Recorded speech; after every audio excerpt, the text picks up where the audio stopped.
So far, we have already discussed about the rest and motion, and we have already seen that the rate of change of displacement is known as the velocity, and rate of change of velocity is known as the acceleration.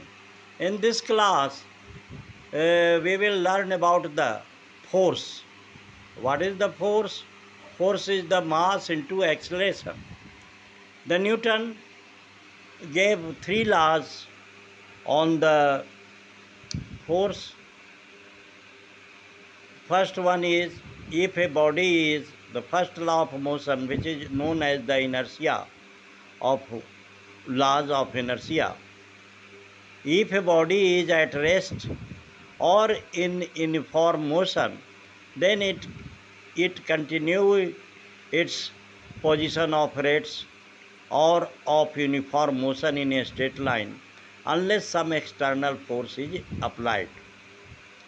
जब तक पहला नियम कहता है Newton का कि जब तक यदि कोई वस्तु विराम की अवस्था में है तो वह विराम की अवस्था में तब तक रहेगी जब तक कि कोई बाहरी बल नहीं लगाया जाता है, और अगर कोई वस्तु गति की अवस्था में है तो वह गति की अवस्था में तब तक रहेगी जब तक कि कोई बाहरी बल नहीं लगाया जाता है। तो इससे हम लोगों को बल की परिभाषा मिलती है, साथ ही inertia of rest and the inertia of motion. तो बल की परिभाषा क्या है? What is the definition of the force? The force is an external agent which try to change its position of the body rest or of uniform motion.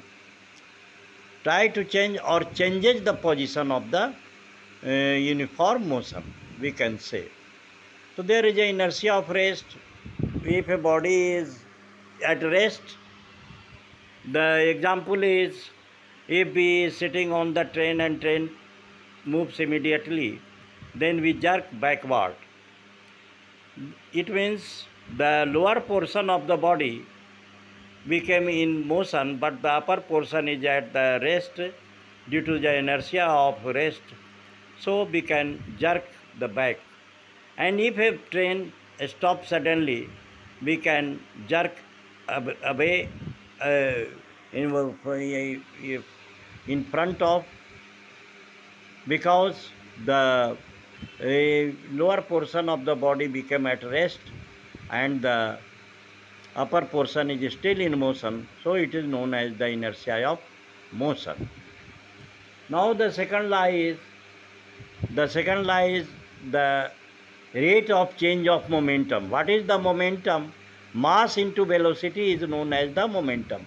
Momentum is another physical quantity. Rate of change of momentum is directly proportional to the applied force and works in the same direction in which the force works, or against the force. This is the second law of motion. And third law is very simple. To every action there is equal and opposite reaction. तीसरा नियम जो है वह हम लोगों को प्रत्येक क्रिया के बराबर और विपरीत प्रतिक्रिया होती है। जैसा हम लोग देखते हैं कि बोट सेलर जो रहता है, नाविक जो होता है, वो चप्पू से या बाँस से ज़मीन को पीछे की ओर ढकेलता है और नाव हमारा आगे बढ़ जाता है। तो इस तरह से हम लोग प्रत्येक क्रिया, वो क्रिया होती है जो बाँस से ज़मीन को धक्का देता है, पुश करता है, वह हम लोगों को वो एक्शन है, और नाव जो आगे बहती है, ये इसको हम लोग कहते हैं रिएक्शन। ठीक है। तो to every action there is equal and opposite reaction. This is the and if we fired a bullet from the gun, then we jerk backward, but as the mass of the bullet is very short, about 10 ग्राम, चिड़िया मारने वाला जो रहता है ना, उसका 10 ग्राम के लगभग रहता है, और भी बुलेट के वजन ज़्यादा रहते हैं, तो पीछे की ओर धक्का खाते हैं. तो ये हम लोगों को गोली हमारे वजन बहुत छोटी होती है, तो ये भी हमारा थर्ड लॉ ऑफ मोशन का to every action there is equal and opposite reaction है. इस पर हम लोग बाद में लर्न करेंगे, है ना। तो इस तरह से हम लोग ये न्यूटन्स लॉ ऑफ मोशन जो चैप्टर 8 क्लास 9 का है, force and laws of motion chapter 8, तो इस तरह से हम लोगों ने शॉर्ट में ये इसको देखा है, इन शॉर्ट, है ना। चलो।